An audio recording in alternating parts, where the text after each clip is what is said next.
Halo, salam lestarilah Indonesia. Kawan-kawan lestarilah Indonesia yang ada dimanapun di seluruh Nusantara yang menyimak musim kali ini. Lestarilah Indonesia musim yang ke-18 mempunyai tema konservasi dan social forestry. Dapatkah bersatu? Kali ini, seperti biasa, Lestarilah Indonesia adalah ruang tempat berbincang-bincang tentang kebaikan, tentang upaya-upaya berbagai warga negara Indonesia yang ingin memberikan kontribusi sebesar atau sekecil apapun yang kita masing-masing bisa dan berbagi cerita-cerita baik. Ini adalah sebuah ruang percakapan tentang keberlanjutan dalam keseharian dan juga keberlanjutan tentang masa mendatang. Lestarilah Indonesia adalah percakapan tentang Sustainable Indonesia in Progress, sebuah proses menuju Indonesia yang elok, Indonesia yang kita impikan, Indonesia yang berkelanjutan, di mana kita bisa mendengar cerita-cerita kebaikan meskipun penuh dengan tantangan. Dan saya, Dwi Rahmat Muhtaman, memandu acara Lestarilah Indonesia musim 18 ini. Dan Lestarilah Indonesia ini adalah sebuah kolaborasi antara Lembaga Alam Tropika Indonesia, sebuah LSM yang bergerak lebih dari 30 tahun di ranah community forestry atau social forestry, atau yang kita kenal kalau dalam istilah pemerintah adalah perhutanan sosial. Dengan Rimak Asia, sebuah konsultan untuk sustainability.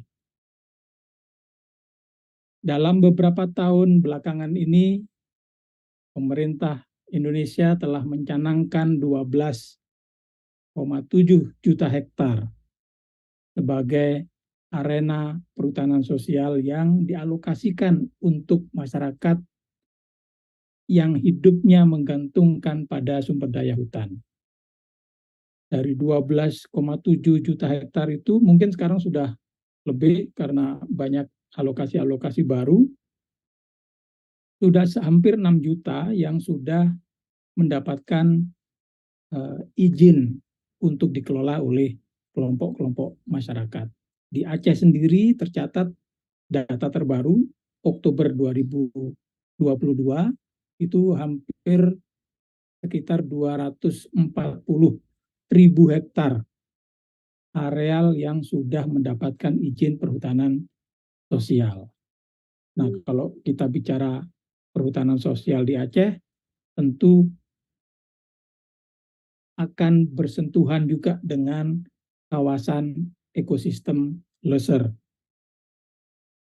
Nah, tamu kita kali ini adalah seorang aktivis yang mencurahkan hidupnya, mencurahkan sebagian pengetahuan dan pengalamannya untuk menjaga, merawat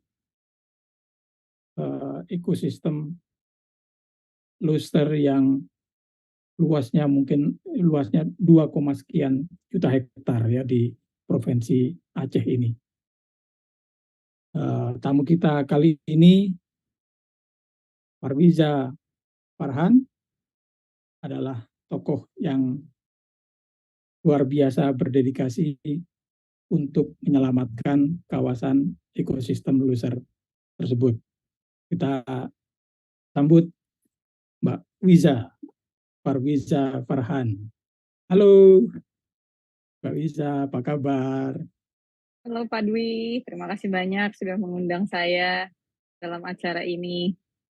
Iya, senang sekali ini uh, berkenan dan bisa meluangkan waktu ya di antara kesibukan macam-macam yang dihadapi, bisa kita berbincang-bincang, ingin apa ya, ya mengetahui lebih dalam gitu ya aktivitas Mbak Visa berkaitan dengan ekosistem atau penyelamatan ekosistem loser yang luasnya luar biasa. Nah, bagaimana ceritanya Wiza ini bisa apa ya ya jatuh cinta gitu. Saya tahu lahirnya di Banda Aceh, kemudian kuliah di Malaysia dan juga di Australia, ya. Tapi balik juga ke kampung halaman. Iya, betul. Um, Kalau ditanya gimana jatuh cinta, kadang-kadang kita nggak pernah tahu ya momen apa yang kemudian berujung pada rasa cinta itu. Tapi saya tuh memang dari dulu punya kecintaan terhadap alam. Karena waktu kecil suka main di luar, seorang anak kecil yang tinggal di desa, yang sering mandi di sungai, yang menghabiskan banyak waktu manjat pohon. Sehingga saya punya mimpi dulu waktu kecil, saya pengen punya sebidang tanah dan menanam berbagai pohon dari seluruh dunia. Tentu itu adalah sebuah mimpi naif anak kecil yang tidak mengerti bagaimana ekosistem itu berfungsi, bagaimana hutan itu berinteraksi, bagaimana berbagai spesies saling berinteraksi satu sama lain. Tapi memang keinginan dan harapan untuk terus berada di alam itu tidak pernah dipatahkan oleh orang tua saya. Orang tua saya sangat mendukung dan sangat suportif. Jadi ketika saya mengatakan, ayah saya mau kuliah biologi, ayah saya amat sangat mendukung. Beliau tidak berkata, ngapain kamu kuliah biologi, mendingan kuliah kedokteran. Enggak, beliau berkata setiap orang punya rezekinya masing-masing, punya jalannya masing-masing. Apapun yang kamu pilih, lakukanlah sepanjang kamu lakukan dengan serius. Dan pilihan-pilihan itu akhirnya membawa saya pulang kembali ke Aceh dan berkenalan dengan lanskap luar biasa yang bernama kawasan ekosistem Loiser ini. Pertama kali saya masuk ke kawasan ekosistem Loiser, saya hampir tidak pernah pergi ke hutan. Jadi saya bahkan tidak tahu. Jadi bahkan saya tidak tahu kalau ke hutan itu harus membawa persiapan apa, harus memakai sepatu seperti apa, harus memakai pakaian seperti apa. Saya tidak tahu. Akhirnya tubuh saya dipenuhi oleh pacat dan saya melompat-lompat ketakutan. Tetapi di saat yang bersamaan, saat itulah pertama kalinya saya bertemu dengan orang hutan Sumatera. Pertama kalinya saya memperhatikan interaksi antara induk orang hutan, ibu orang hutan, dan anak orang hutan. Dari situ saya menyadari tentu saja banyak orang yang ingin memelihara anak orang hutan karena anak orang hutan itu amat sangat cute.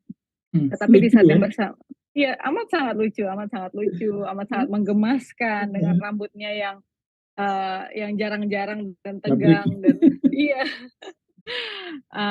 Tapi dari situ juga saya memahami bahwa setiap spesies di hutan ini mempunyai peran, sehingga kita tidak berhak untuk mengambil dan mengeliminasi satu spesies pun, karena kemudian yang lain akan terdampak.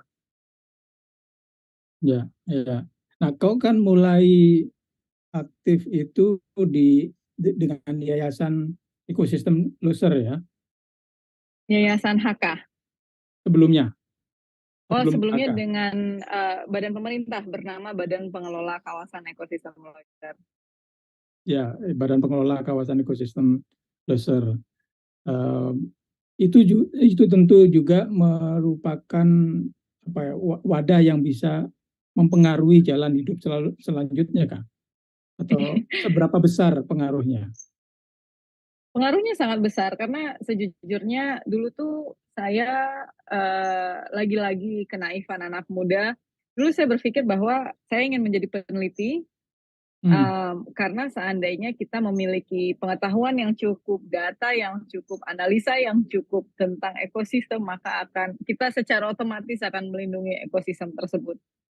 Jadi dulu saya berpikir bahwa saya akan mengambil peran untuk mengisi ruang-ruang analisis dan akademis tersebut.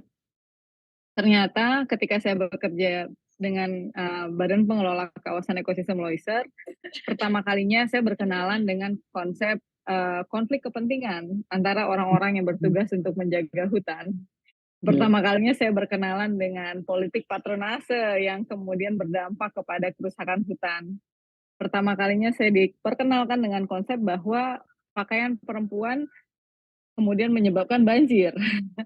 Jadi ada hal-hal yang jauh sekali dari pembelajaran saya, yang saya baru kenalan ketika saya bertugas bersama Badan Pengelola organisasi itu. Kawasan Ekosistem Loiser. Ya, Nah, terus apa yang terjadi? Ya memang badan pengelola ini kemudian dihentikan ya karena barangkali budgetnya sudah selesai atau tugasnya sudah selesai. Nah, tetapi itu rupanya tidak menghentikan passionmu di dalam keterlibatan untuk merawat kawasan ekosistem hutan. betul. Jadi waktu itu karena keadaan politis, Badan Pengelola Kawasan Ekosistem Loiser dibubarkan oleh gubernur yang waktu itu baru terpilih di tahun 2012. Jadi waktu itu saya dan beberapa kolega tiba-tiba dari satu hari ke hari berikutnya kita tidak lagi punya pekerjaan, tidak lagi punya rumah, tidak lagi punya kekuatan apapun. Kita bukan lagi pemerintah, kita tidak punya otorita apapun. Karena kita mendapati diri sebagai orang-orang yang sangat passionate terhadap perlindungan Loiser, kemudian kita tidak mau menyerah. Kolega-kolega saya bilang, ya sudah, kalau kita tidak punya rumah, kita buat rumah baru. Kalau kita tidak punya kendaraan, kita buat kendaraan baru. Kalau kita tidak punya otorita, kita berkolaborasi dengan orang-orang yang punya otorita. Dari hari itu lahirlah Yayasan HK dan Lembaga Konservasi Loiser, Forum Konservasi Loiser. Dua lembaga ini kemudian berkolaborasi untuk meneruskan banyak perjuangan untuk perlindungan kawasan ekosistem Loiser. Apakah nggak ada kekhawatiran dari bekerja di dalam organisasi pemerintah kemudian berubah bekerja di non-government organization yang tentu punya karakter dan cara kerja yang berbeda gitu ya. Nah, pengalaman untuk bisa mengelola organisasi baru LSM gitu, itu bagaimana Wiza bisa, ya pokoknya kita sikat aja gitu ya. Semua orang yang pernah mempunyai sebentuk kekuasaan terlepas dari seberapa kecil itu begitu kekuasaannya hilang akan merasakan yang namanya post power syndrome. Sama seperti saya yang teman-teman yang dulu bisa dengan gampang mengirimkan surat ke perusahaan bilang, oh Anda melanggar, oh Anda melakukan kegiatan ilegal. Kita bisa dengan mudah membuat laporan polisi atau menggugat. Kemudian menyadari bahwa kita tidak lagi punya kemampuan untuk melakukan itu dan kita harus belajar untuk berkolaborasi, kita harus belajar untuk menurunkan ego sekuat-kuatnya dan sebesar-besarnya, dan dari proses itu sebenarnya muncul kesadaran yang besar ya, kesadaran bahwa mungkin ketika kita menjadi sebuah lembaga yang punya otorita, kita lupa untuk memperkuat lembaga lain. Kita lupa untuk saling menguatkan dengan teman-teman LSM yang sebenarnya punya tujuan serupa. Kita terlalu sibuk berjalan sendiri. Pada akhirnya karena kita seperti terbangun dari kenyataan tersebut, kita mulai harus sadar diri dan saling menguatkan satu sama lain. Kita berkolaborasi dengan begitu banyak LSM yang lain yang bekerja di kawasan ekosistem Loiser, yang punya track record jauh lebih panjang daripada saya, lebih panjang daripada yayasan kami, dan sama-sama saling bahu-membahu untuk mendorong penguatan perlindungan kawasan ekosistem Loiser. Kita juga belajar bahwa masyarakat seringkali dipersalahkan dalam kerusakan hutan. Padahal seringkali itu berangkat dari insecurity. Ketika kepemilikan pengelolaan hutan itu tidak clear, tidak jelas, orang-orang yang punya resiko terdampak dari bencana, tapi juga punya resiko terdampak dari kehilangan hak, kehilangan lahan, ada konflik-konflik yang terjadi di tingkat tapak. Ini memaksa kita untuk menjadi lebih humble dan mengakui bahwa masyarakat itu tahu bagaimana caranya mengelola hutan. Tapi ketika mereka tidak diberikan kewenangan untuk melakukan itu, konflik-konflik ini pun muncul. Pertama kali apa yang Wiza lakukan ya untuk mendekati atau approach kepada masyarakat dengan wilayah yang lebih dari 2 juta hektar itu kan nggak kebayang juga bagaimana strateginya ya. Dan sampai sekarang kan sudah ada 13 site yang dikerjakan oleh Wiza ya. Nah itu bagaimana proses awalnya dulu sehingga masyarakat mungkin sudah mulai dengan pendekatan yang dilakukan kawan-kawan di HK gitu sehingga bisa kolaborasi. Proses pembelajaran itu amat sangat panjang. Saya ingat kampanye pertama saya itu di Rawatripa. Dulu di tahun 2010, waktu itu pemerintah kan mengeluarkan PIPIP ya, moratorium izin baru. Moratorium izin baru ya. Ya betul, ketika moratorium izin baru itu keluar, kemudian 6 bulan kemudian tiba-tiba ada izin baru yang dikeluarkan di area yang seharusnya masuk moratorium. Lalu kita gugat izin tersebut. Lagi proses gugatan berlangsung, ada revisi PIPIP, kemudian konsesi yang baru dikeluarkan izin ini hilang dari area moratorium. Ini pertama kali sebenarnya, wah kok regulasi itu begini amat ya? Karena kan waktu itu saya baru lulus kuliah, banyak teori tapi nggak punya pengalaman praktek, kayak agak nggak punya pengalaman lapangan, agak bingung dengan kenyataan yang saya hadapi. Lalu di tengah-tengah kita sedang berkampanye, sedang menggugat perusahaan ini, tiba-tiba perusahaannya membakar. Kayak mereka tuh nggak punya rasa takut, nggak ada kesungkanan, jelas-jelas lagi digugat, lagi ramai. Tetap Mereka mau hal yang ya, iya, lalu iya kayak betul. nantang Lalu, begitu ya. kayak nantang. Terus kesel kan. Jadi saya ke lapangan, ketika ke lapangan pertama kali berdiskusi dengan masyarakat yang ada di sana. Masyarakat yang tinggal di sekitar konsesi, masyarakat yang mempunyai lahan, masyarakat yang ikut protes terhadap keberadaan perusahaan. Masyarakat ada satu orang, Pak Suratman, waktu itu beliau bercerita ke saya. Dulu yang dia bawa saya ke lahan di dalam konsesi itu, ada satu pohon sawit yang tinggi. Pak Suratman mengatakan, pohon sawit itu saya yang tanam. Lahan itu seharusnya punya saya. Tapi suatu ketika saya datang, lahan saya sudah diambil oleh perusahaan. Ketika perusahaan mengambil lahan saya melawan. Saya mengadu ke polisi, tapi polisi malah tanya saya balik, kamu mau dipenjara berapa lama? Kenapa kamu berani lawan perusahaan? Saya ikut marah mendengar cerita beliau. Tapi di waktu itu saya belum punya pathway yang jelas apa yang bisa saya lakukan. Rasa marah itu mulai muncul dan timbul dan bagaimanapun ketika kita berdiskusi dengan satu manusia dengan manusia lain, tidak mungkin kita bisa menghilangkan rasa kemanusiaan satu sama lain. Ketika masyarakat bercerita, oh iya ketika perusahaan pabrik sawit melepaskan limbah ke sungai, semua ikan mati. Sungainya berubah jadi putih. Sungainya kan rawa gambut ya, warna airnya itu seperti teh. Ketika sungainya berubah putih, lalu mereka katakan ikan yang mengapung mati, saya tanya apa yang kalian lakukan.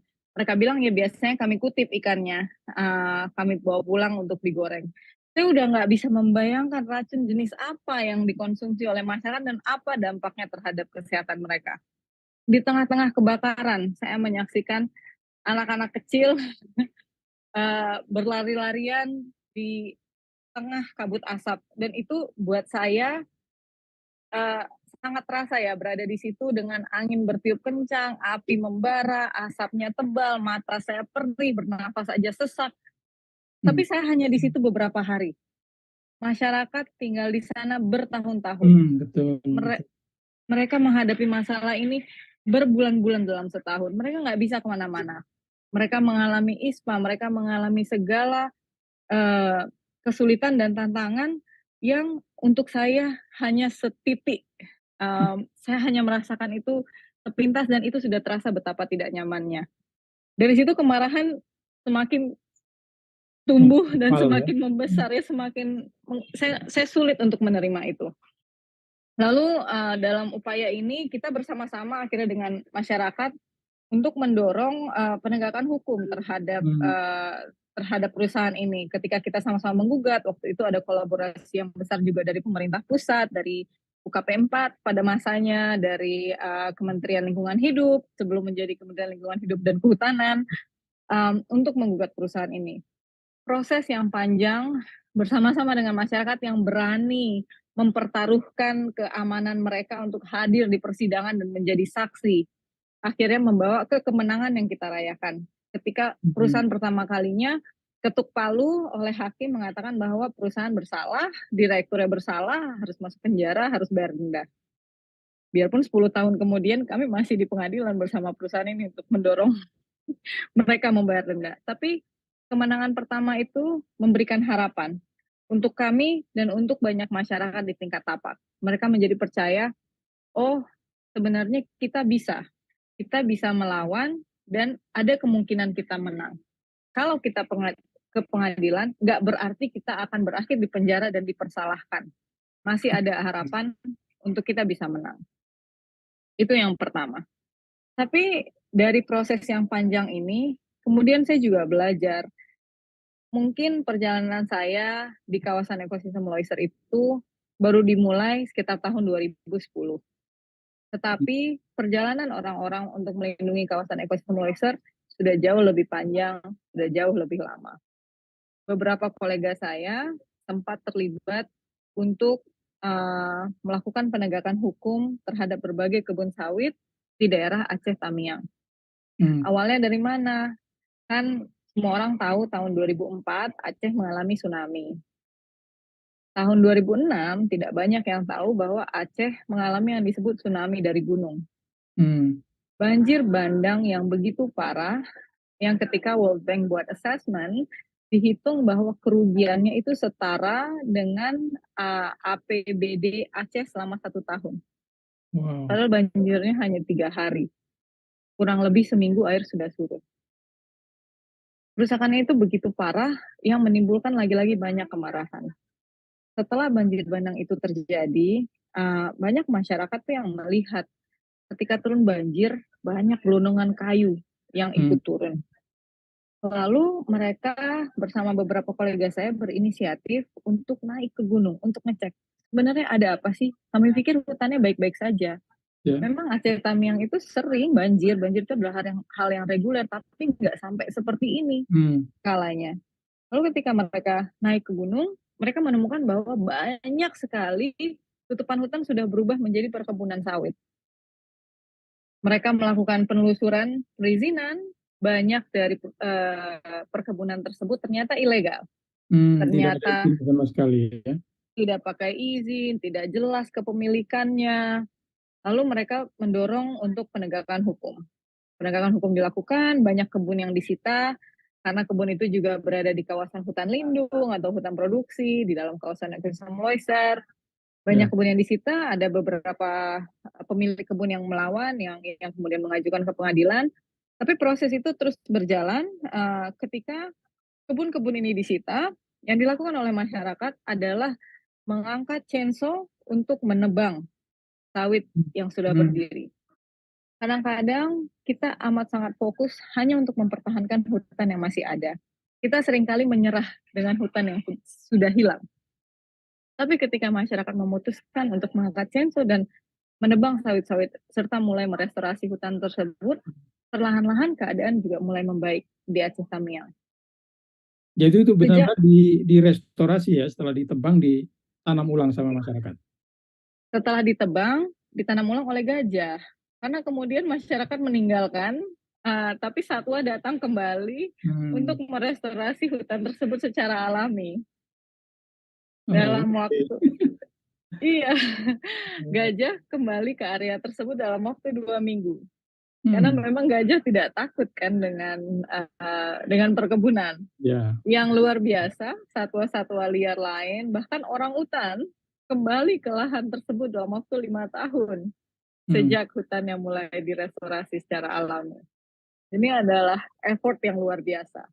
Ketika saya melihat masyarakat di Aceh Tamiang begitu termotivasi, begitu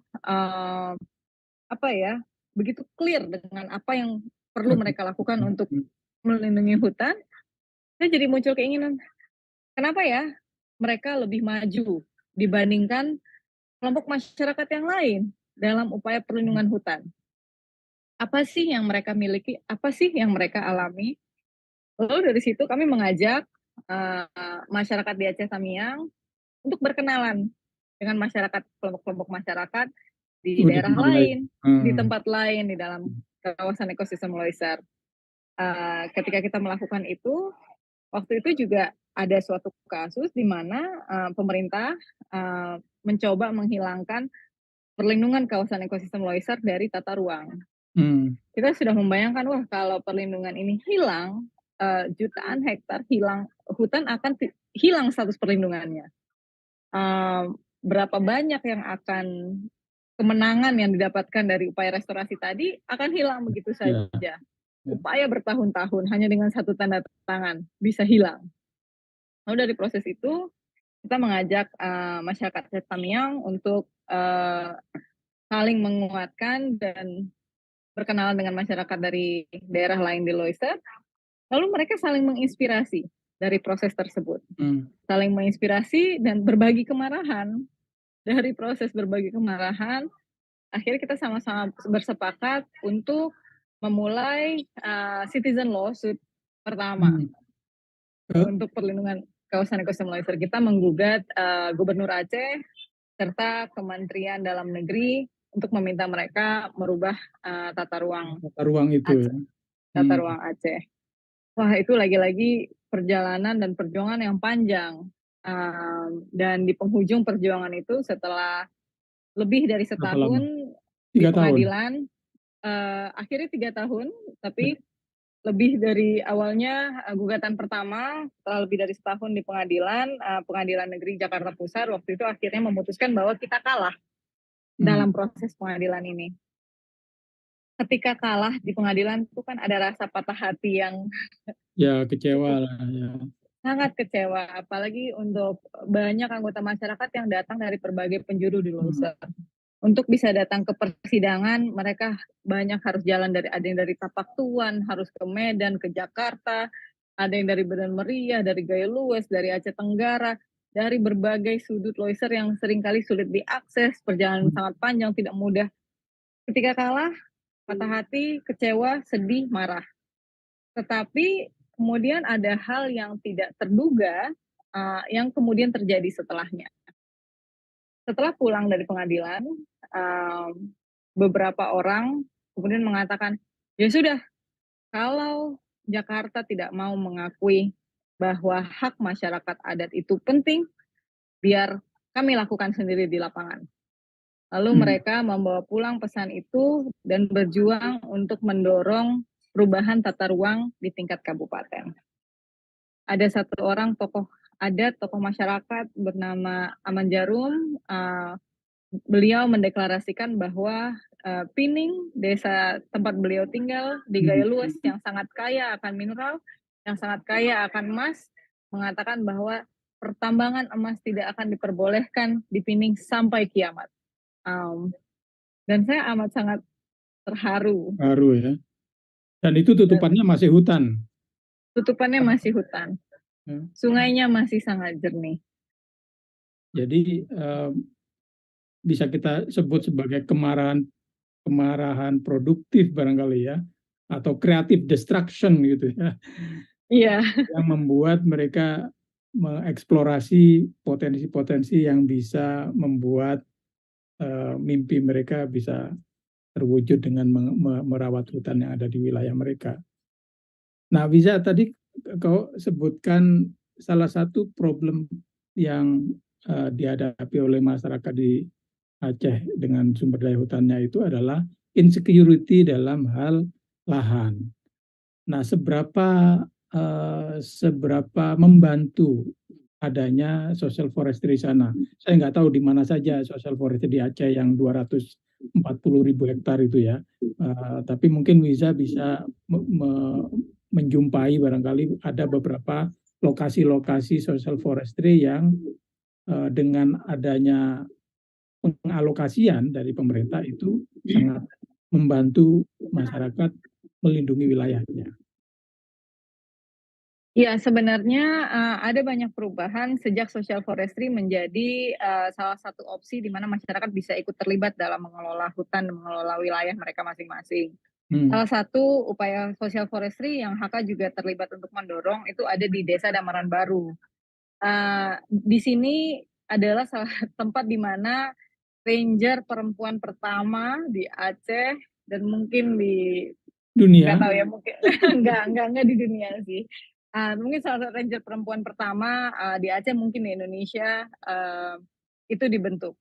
Ceritanya beberapa tahun yang lalu kita melakukan training paralegal dan training AMDAL ke beberapa kelompok masyarakat. Nah, kelompok masyarakat ibu-ibu di Desa Damaran Baru kemudian merespon dengan mengatakan, kami punya hutan di atas gunung yang ingin kami lindungi, tapi tidak bisa.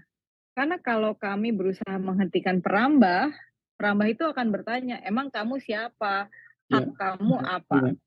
Padahal hutan di atas gunung itu adalah yang melindungi sumber air dan sumber penghidupan kami. Terus dari situ kita sama-sama berdiskusi sebaiknya langkah apa yang diambil supaya masyarakat mempunyai hak untuk melindungi hutannya. Kita sepakat bahwa mekanisme social forestry mungkin adalah salah satu jalan untuk membolehkan kita bersama-sama bergerak ke arah sana. Kita support teman-teman di Damaran Baru untuk mendapatkan izin hutan desa, lalu membentuk LPHD yang kemudian diteruskan dengan membentuk manajemen plan. Nah, yang menarik ketika kita berdiskusi soal upaya perlindungan hutan dan peran perempuan dalam upaya perlindungan hutan, para ibu-ibu ini semangat, ayo kami semua mau jadi ranger. Padahal menarik ya. Iya, padahal kadang-kadang kan kita membayangkan ranger tuh yang masih muda, masih fit, laki-laki, kuat gitu, bakal nanjak jalan ke hutan berhari-hari. Tapi ini para ibu-ibu ini amat sangat bersemangat. Ketika mereka amat sangat bersemangat, tentu kita juga ikut bersemangat. Ayo Iya, ibu betul. kita, ayo ibu kita sama-sama gimana caranya bisa melindungi hutan. Ketika proses ini terjadi, mereka mempunyai legalitas, mereka mempunyai LPHD dengan struktur yang jelas, mereka punya daerah kelola yang jelas, mereka juga lebih percaya diri untuk punya power dalam enforcing Wilayah perlindungan hutan.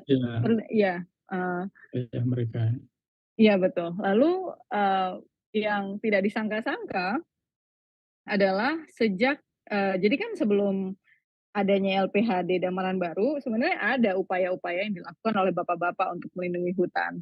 Tapi ternyata agak sulit untuk bisa efektif. Sejak ibu-ibu ini mulai patroli, deforestasinya turun sampai 0. Udah nggak ada lagi deforestasi. Luar biasa. di desa tersebut itu amat sangat luar biasa. Jadi ketika saya tanya sama bapak-bapaknya juga, Pak gimana? Menurut Bapak ini peran ibu-ibu? Terus bapak-bapaknya jawab, wah ibu-ibu ini hebat, mereka lebih pandai daripada kami. Karena kalau kami jumpa sama perambah, kami langsung mau kelahi katanya. Kita mau kelahi saat itu juga. Jadi tidak selesai. Sementara kalau ibu-ibu ini diajaknya ngopi dulu. Iya, approach-nya berbeda makan ya. siang, iya approach-nya sangat berbeda. Diajaknya diskusi sampai malu perambah itu mereka masih merambah. Iya. Akhirnya memang dari upaya tersebut saya belajar bahwa keterlibatan langsung masyarakat yang bersemangat untuk melindungi hutannya itu akan memperluas efektivitas ya, memastikan bahwa perlindungan hutan itu bisa lebih terjamin, bukan terjamin apa ya bahasanya, lebih mungkin dilakukan. Mungkin ya. Nah, jadi menurut dari cerita Wiza tadi yang menarik ya, peran perempuan yang selama ini kita kenal itu biasanya dalam hal merawat benih gitu ya. Kalau di Kalimantan misalnya peran perempuan untuk merawat benih-benih padi itu luar biasa.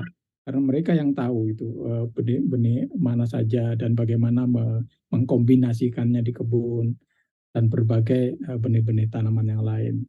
Nah, ini salah satu hal yang menarik di Aceh, di desa apa tadi? Desa Damaran Baru. Damaran Baru ya, di Damaran Baru yang menegaskan kembali bahwa peran perempuan di dalam konservasi itu luar biasa, dan itu harusnya menjadi bagian yang penting dalam gerakan konservasi ya, Wijaya. Iya, sepakat. Kadang-kadang tidak salah ketika kita melihat bahwa perempuan juga punya keahlian yang sangat mumpuni dalam mengelola benih dan memastikan setiap benih itu tumbuh. Tapi di saat yang bersamaan, kadang-kadang ada keinginan untuk mereka terlibat lebih jauh, dan kadang-kadang keinginan itu tidak terakomodir dengan cukup. Tapi saya juga menyadari tidak berarti semua perempuan harus menjadi ranger. Tidak berarti bahwa semua anggota masyarakat harus sama. Ya. Karena saya percaya bahwa setiap dari kita punya ruang untuk mengambil perannya masing-masing sesuai kemampuan, keinginan, dan kelowongan kita. Nah, satu hal yang penting di dalam pengelolaan atau upaya konservasi itu adalah tidak melupakan kepentingan ekonomi dari masyarakat itu.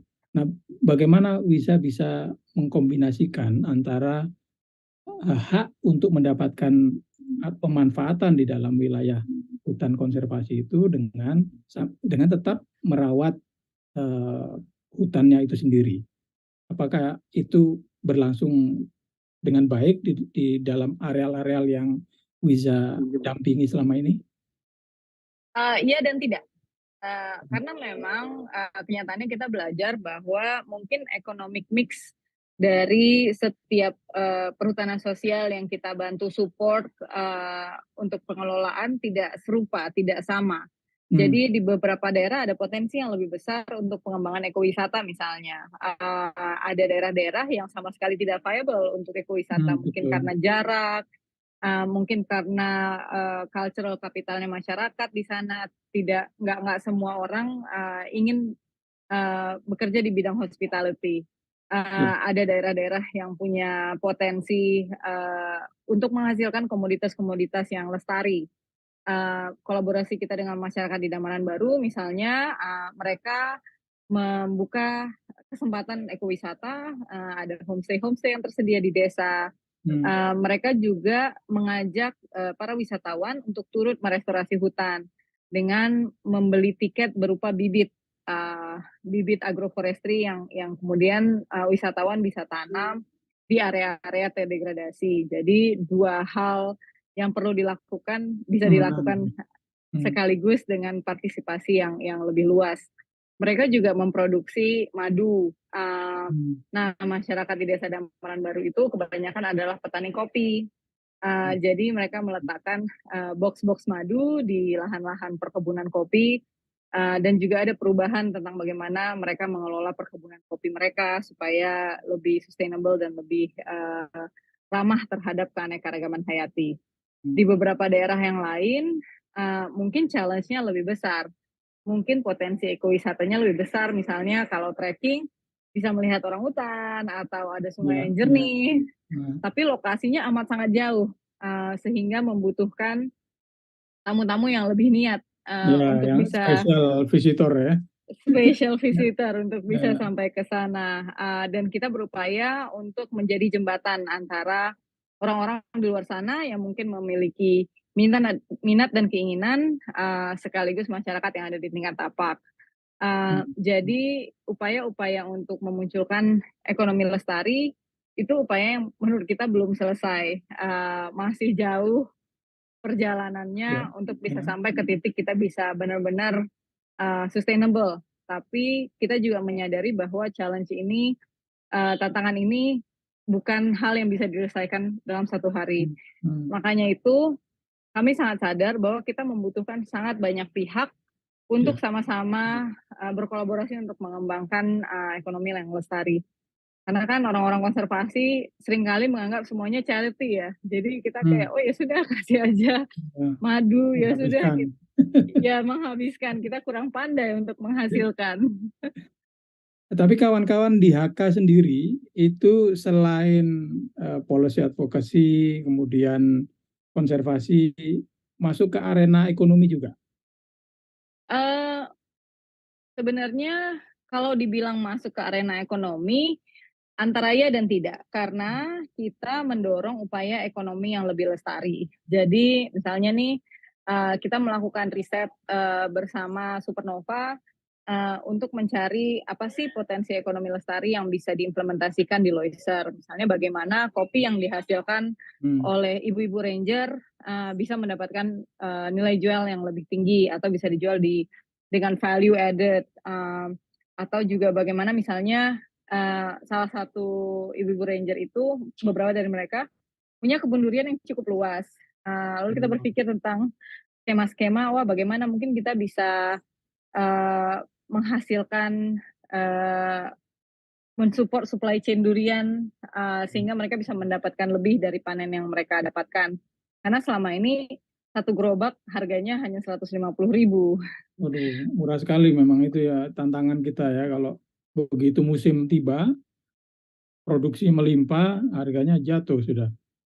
Iya, tapi kalau sampai ke Medan, yang sebenarnya tidak terlalu jauh dari Desa Benar Meriah, hanya sekitar 10-12 jam perjalanan, itu satu biji menjadi 150.000. Ya, betul. Sekarang kan masalahnya bagaimana menghubungkan kedua titik supply chain ini. Dan itu yang sedang kawan-kawan di HK lakukan ya. Kita coba lakukan bersama dengan lembaga-lembaga lain, karena seperti Ya, yang saya ungkapkan tadi, keahlian kami bukan di sana, dan kami ya, tidak mau betul. berpura-pura bahwa kita punya keahlian itu. Ya, tetap harus kolaborasi dengan kawan-kawan yang memang punya fokus di urusan bisnis misalnya, urusan Iya, marketing kayak gitu. iya betul. Nah, kawan-kawan Lestarilah Indonesia yang menyimak di YouTube maupun di Instagram, ini Farwiza Farhan adalah perempuan hebat yang mendedikasikan keahlian, pengetahuan, dan pendidikannya balik ke kampung halaman untuk merawat dan memberikan kontribusi kepada kelestarian sumber daya ekosistem Loser.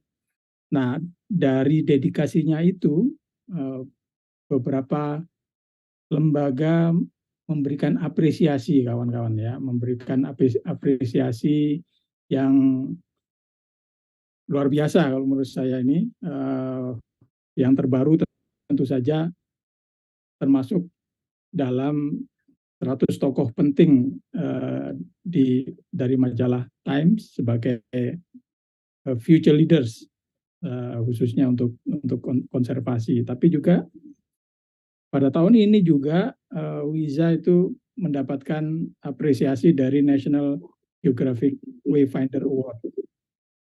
Sebelumnya tahun lalu sebagai pemenang Pritzker Emerging Environmental Genius Award. Juga TED Fellows tahun 2021. Pada tahun 2017 juga diapresiasi sebagai Future for Nature Award 2017. Whitley Award 2016. Nah, dengan berbagai apresiasi itu, Wiza, apresiasi terbaru dari Times itu perasaanmu gimana? Biasa aja atau karena sudah biasa kan dapat award gitu, gimana rasanya gitu ya? Rasanya shock. Shocking juga ya? Karena gini, saya tuh benar-benar tidak pernah membayangkan bahwa memilih jalan ke dunia konservasi akan membawa saya ke berbagai penghargaan ini. Tidak pernah terbayang sama sekali. Ya. Satu-satunya yang saya lakukan dan saya coba dorong terus-menerus selama 1 dekade terakhir itu adalah membuat konservasi itu menjadi ruang yang lebih inklusif. Ada paradigma bahwa konservasi itu adalah dunia yang eksklusif, hanya orang-orang yang privilege, hanya orang-orang yang kuliah ekologi, hanya orang-orang yang cinta biologi yang layak untuk masuk ke dunia konservasi. Pada akhirnya begitu eksklusifnya dunia konservasi, kita menjadi punya sedikit sekali teman. Jadi keinginan besar saya adalah kita semua belajar untuk lebih mencintai alam, karena kita semua menikmati apa yang diberikan alam. Ketika pada akhirnya upaya-upaya ini membawa saya ke banyak penghargaan, itu saya kaget dan tidak pernah menyangka ya. Sejujurnya ketika Whitley Award dulu, itu adalah award yang kita apply. Kenapa kita apply? Karena kita adalah sebuah lembaga yang baru dan kita membutuhkan pendanaan yang datang dari award tersebut. Jadi itu 2016 ya? 2016. Pendanaan dari Whitley itu berbentuk project funding. Dan project yang kita dorong waktu itu adalah citizen lawsuit terhadap pemerintah. Jadi semua uang-uang yang didapatkan dari berbagai penghargaan ini mengalir ke lembaga untuk mendanai inisiatif-inisiatif yang kita lakukan. Satu hal yang membuat saya bangga, senang, itu kenyataan bahwa kerja ini bukan kerja saya sendiri. Award ini bukan untuk saya. Award ini untuk kawasan ekosistem Loiser dan orang-orang yang bekerja di dalamnya. Orang-orang yang bekerja untuk melindungi lanskap ini. Tidak ada satupun award yang saya dapatkan hanya untuk Farwiza sebagai Farwiza. Tapi lebih sebagai Farwiza sebagai wajah. Karena di lanskap ini ada begitu banyak orang yang mendedikasikan hidupnya, tenaga, waktu, energi, dan segala yang mereka miliki untuk pelindungan lanskap ini. Kalau kita baca banyak berita ya, Wiza ya, orang apalagi dengan perubahan iklim, orang seperti horor gitu, agak khawatir dan banyak yang cemas dan banyak yang merasa aktivitas-aktivitas perusakan hutan, perusakan lingkungan itu jauh lebih cepat dari kemampuan kita untuk merawatnya. Seberapa optimis bisa melihat masa depan dunia konservasi kita ini, khususnya ya di Loser dan Indonesia lah secara umum gitu? Tidak ada seorang konservasionis pun menurut saya yang masuk ke dunia konservasi tanpa memiliki harapan bahwa kita bisa berperan dan melakukan sesuatu untuk merubah keadaan. Jadi di satu sisi tentu saya adalah salah satu makhluk yang optimis terhadap masa depan kita. Karena kalau enggak, buat apa saya tetap melakukan ini kalau enggak ada yang bisa saya lakukan. Tapi di sisi yang lain, saya merasa sebenarnya kekhawatiran yang besar tentang masalah perubahan iklim, tentang rate kerusakan lingkungan, itu adalah kekhawatiran yang wajar dan sebetulnya mengharuskan kita untuk doubling our effort bersama-sama untuk saling memperkuat upaya-upaya kita. Kadang-kadang upaya itu datang di level perseorangan. Mungkin kita mengurangi konsumsi, mungkin kita memilih pilihan-pilihan yang lebih lestari, mungkin kita mengurangi atau bahkan diet kantong plastik dan melakukan berbagai hal tersebut. Tetapi di saat yang bersamaan kita juga harus mendorong perubahan kebijakan yang lebih sistematis supaya perubahan itu mempunyai dampak yang lebih besar. Ada banyak kasus-kasus di masa lalu seperti kerusakan ozone layer yang kemudian masyarakat bumi sama-sama bergerak untuk mengatasi masalah tersebut. Saya harap masalah kehilangan keanekaragaman hayati, masalah perubahan iklim, masalah pencemaran sungai dan laut, itu menjadi masalah yang kita anggap cukup penting untuk sama-sama kita bergerak mengatasi masalah tersebut. Saya yakin banyak anak muda generasi saya dan generasi berikutnya mempunyai keinginan yang besar untuk punya masa depan yang baik. Karena mereka lah yang akan tetap hidup di bumi tahun 2050-2100 nanti ketika mungkin ekosistem di bumi sudah berubah sama sekali. Paksaan terhadap pemerintah itu banyak datang dari kaum muda. Dan saya harap lebih banyak dari kaum muda mulai mengambil posisi-posisi yang penting, posisi-posisi strategis, entah itu berada di private sector, di bisnis, untuk mentransformasi bagaimana bisnis dijalankan, juga di pemerintahan untuk menjadi mengambil posisi-posisi politis yang mungkin tidak nyaman untuk banyak orang, tetapi itu perlu untuk dilakukan. Harus dilakukan, ya, ya. Nah, Latin sendiri, ini Lembaga Alam Tropika Indonesia, tahun 2020 itu melakukan riset untuk melihat bagaimana peran social forestry tahun 2045. Dan dari interview dengan lebih dari 135 orang yang punya pengalaman dari tentang social forestry, mereka dari akademis, filosof, budayawan, macam-macam, itu membayangkan bahwa social forestry ini menjadi salah satu pilihan penting dalam pengelolaan sumber daya hutan pada tahun 2045. Nah, kalau kita kembali kepada pertanyaan tema sore ini, konservasi dan social forestry, dapatkah bersatu? Pandangan Liza gimana? Menurut saya amat sangat dapat bersatu ya. Saya merasa mungkin social forestry juga pathway untuk masa depan konservasi. Karena konservasi juga perlu desentralisasi besar-besaran. Di saat yang bersamaan, kita juga tidak bisa langsung mengasumsikan bahwa dengan memberikan izin social forestry, maka suatu area akan otomatis menjadi terkonservasi.